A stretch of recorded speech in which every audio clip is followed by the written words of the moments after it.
इसके previous class में या प्रीवियस वीडियोस में हमने पढ़ा कि सेल साइकिल क्या होती है। तो सेल साइकिल को तो 5 फेजेस में डिवाइड किया गया है और वो 5 फेजेस होते हैं इंटरफेज के 3, G1, S और G2 और यंग फेज। तो और यंग फेज में 2 हो जाता है, एक माइटोसिस और एक साइटोकाइनेसिस। माइटोसिस मतलब जिसमें कैरियन का डिवीजन होता है, जिसमें डुप्लीकेटेड क्रोमोसोम्स का सेपरेशन होता है डिवीजन के एंड में, और साइटोकाइनेसिस जिसमें साइटोप्लाज्म का डिवीजन होकर एक सेल से 2 सेल बन जाते हैं। इसको माइटोसिस को सब डिवाइड किया गया है 4 स्टेजेस में, प्रोफेज, मेटाफेज, एनाफेज और टेलोफेज। ये 4 इसकी स्टेजेस हैं। कुछ बुक्स में इसको फेजेस लिखा गया है, लेकिन ट्रेडिशनली माइटोसिस को सब डिवाइड किया गया है स्टेजेस में, फेजेस में नहीं। ये प्रोफेज है और ये प्रोफेज और मेटाफेज के बीच में एक ट्रांजिशन है प्रोमेटाफेज का, ये एनाफेज है और ये टेलोफेज है, और ये साइटोकाइनेसिस से 2 डॉटर सेल्स बन रहे हैं। ये एक इंटरफेज सेल है जो G2 फेज में है। तो G2 फेज में जो सेल है वही माइटोसिस में इंटर करेगा। एक सेल का न्यूक्लियस है, ये न्यूक्लियोलस है,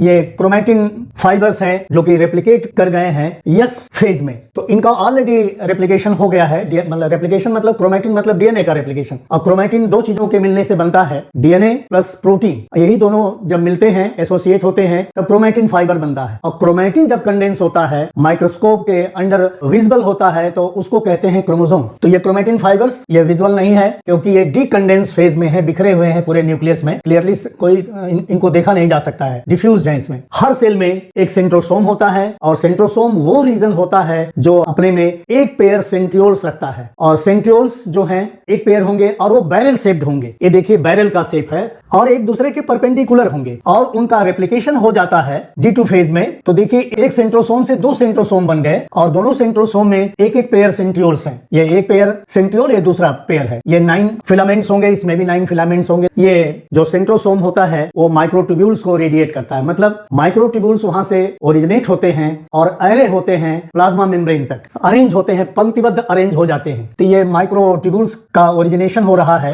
सेंट्रोसोम से, बाद में ये पूरा फैलेंगे। अब ये आ गई माइटोसिस की पहली स्टेज, जिसको कहेंगे प्रोफेज स्टेज। प्रोफेज स्टेज में क्या होगा, जो सेंट्रोसोम्स हैं पेयर ऑफ सेंट्रियोल्स को अपने अंदर रखते हुए, वो एक दूसरे से दूर हटेंगे, न्यूक्लियस के साइड में जाएंगे, और जब दोनों एक दूसरे से दूर हटना शुरू करेंगे तो माइटोटिक स्पिंडल फॉर्मेशन होगा। अर्ली प्रोफेज में स्टार्ट होगा, और लेट प्रोफेज जाते जाते पूरा माइटोटिक स्पिंडल जो है करीब करीब फॉर्म हो जाएगा। और इसके दौरान, प्रोफेज के दौरान, जो न्यूक्लियर मेम्ब्रेन है वो ब्रेक करेगी, जो क्रोमैटिन फाइबर थे जो रेप्लिकेटेड थे उनका कंडेंसेशन होगा, वो शार्ट होने लगेंगे और थिक होने लगेंगे, तो वो लाइट माइक्रोस्कोप के अंदर जो है विजिबल हो जाएंगे। हर क्रोमोसोम में 2 थ्रेड नुमा स्ट्रक्चर पाए जाएंगे। ये क्रोमोसोम है जिसमें ये 2 थ्रेड्स हैं, और इनको कहा जाएगा क्रोमैटिड्स। एक ही क्रोमोसोम के जो दोनों क्रोमैटिड्स होंगे उनको कहा जाएगा सिस्टर क्रोमैटिड्स, और इन क्रोमोसोम्स पर इनके ऊपर नैरो रीजन पाए जाएंगे जिनको कहा जाएगा सेंट्रोमियर, और वो सेंट्रोमियर अपने ऊपर प्रोफेज के एंड में वो एक बटन लाइक प्रोटीन का बना हुआ स्ट्रक्चर अपने ऊपर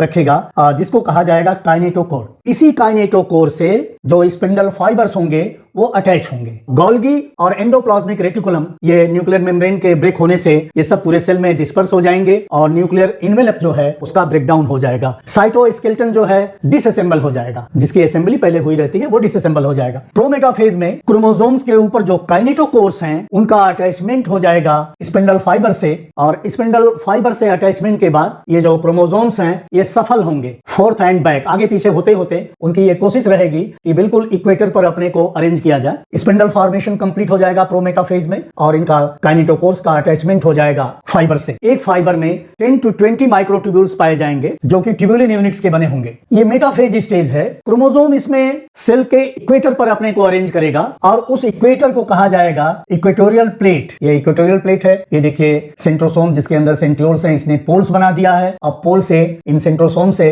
स्पिंडल फाइबर्स रेडिएट होंगे जो क्रोमोसोम से अटैचमेंट बनाए रहेंगे, और क्रोमोसोम्स को टेंशन में भी रखेंगे, तनाव में भी रखेंगे। ये बहुत शार्ट टाइम की मेटाफेज स्टेज होगी, और क्रोमोसोम की जो मॉर्फोलॉजी है, जो उसका आकार है, वो वेस्ट विजुअलाइज होता है मेटाफेज स्टेज में, क्योंकि इस समय क्रोमोसोम का कंडेंसेशन अपने मैक्सिमम पर होने को रहता है, और क्रोमोसोम की मॉर्फोलॉजी की स्टडी बहुत अच्छी हो जाती है। मॉर्फोलॉजी मतलब उसके आकार को देखा जा सकता है कि क्रोमोसोम का आकार कैसा है। ये दोनों क्रोमैटिड्स जो हैं वो एक दूसरे से सेंट्रोमियर वाले पॉइंट पर अटैच्ड हैं, और ये देखिए काइनेटोकोर है इनसे, जिनसे ये फाइबर्स का अटैचमेंट है। एनाफेज स्टेज में ये जो सेंट्रोमियर है वो बीच से स्प्लिट करेगा। ये सेंट्रोमियर की पोजीशन है बीच में, और इसकी स्प्लिटिंग हो जाएगी, और स्प्लिटिंग से ये दोनों क्रोमैटिड्स, जिनको सिस्टर क्रोमैटिड्स कहा जा रहा है, ये दोनों अलग हो जाएंगे। अभी जब दोनों अलग हो जाएंगे तो इनको या तो सिस्टर क्रोमोसोम कहेंगे या क्रोमोसोम कहा जाने लगेगा, कोई फर्क नहीं पड़ता है इसमें। और इन दोनों क्रोमोसोम्स का ये देखिए मूवमेंट हो रहा है अपने पोल्स की तरफ। वैसे डायग्राम की सुविधा के लिए मात्र 2 क्रोमोसोम्स को लिया गया है ताकि क्राउडेड ना हो जाए और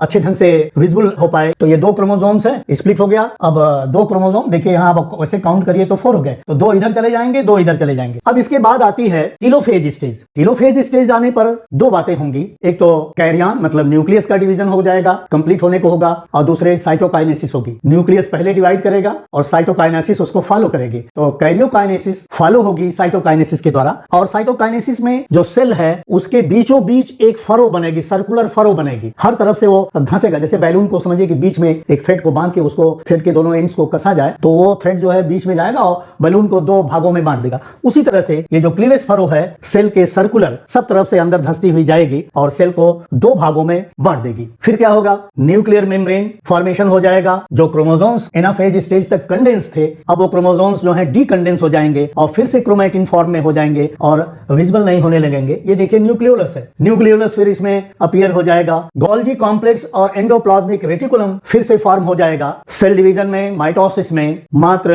रेप्लिकेटेड क्रोमोसोम्स या डुप्लीकेटेड क्रोमोसोम्स का ही सेपरेशन बराबर पर होता है और किसी भी ऑर्गेनेल का कंप्लीट इक्वल डिवीजन नहीं होता है। लेकिन फिर भी कुछ ऑर्गेनेल्स दोनों सेल में चले जाते हैं और फिर सेल की नीड की आवश्यकता से, जैसी उस सेल की नीड होती है, वो फिर ऑर्गेनेल्स जो हैं अपने को रीजनरेट कर लेते हैं, डिवाइड करके बना लेते हैं। अब देखिए कैरियोकाइनेसिस हुई और साइमल्टेनियसली ठीक उसी के साथ साथ साइटोकाइनेसिस हो जाएगी और साइटोकाइनेसिस से ये 2 डॉटर सेल्स बन गए। तो माइटोसिस ऐसे सेल में होगी जहां पर एक सेल से 2 सेल बनना होगा। इसको इक्वेशनल डिवीजन भी कहते हैं। इक्वेशनल डिवीजन इसलिए कहते हैं कि जितने क्रोमोसोम से डिवीजन को स्टार्ट करते हैं, डॉटर सेल में भी उतने ही क्रोमोसोम्स मिलते हैं। जैसे एग्जांपल के लिए यहां हमने 2 ही क्रोमोसोम्स को शो किया है। देखिए 2 जा रहे हैं, यहां पर डिवाइड होके 2 इधर चले गए और 2 इधर आ गए। तो देखिए 2 क्रोमोसोम, अंत में दोनों डॉटर सेल्स जो बनी उसमें इक्वल क्रोमोसोम्स, जितने पेरेंट सेल में क्रोमोसोम्स थे उतने ही हो गए। एनिमल सेल्स में स्पिंडल फॉर्मेशन होगा, सेंट्रोसोम्स पाए जाएंगे और वहीं से रेडिएट होगा माइक्रोट्यूब्यूल फाइबर्स का। लेकिन प्लांट सेल में सेंट्रोसोम नहीं पाया जाता है, लेकिन फिर भी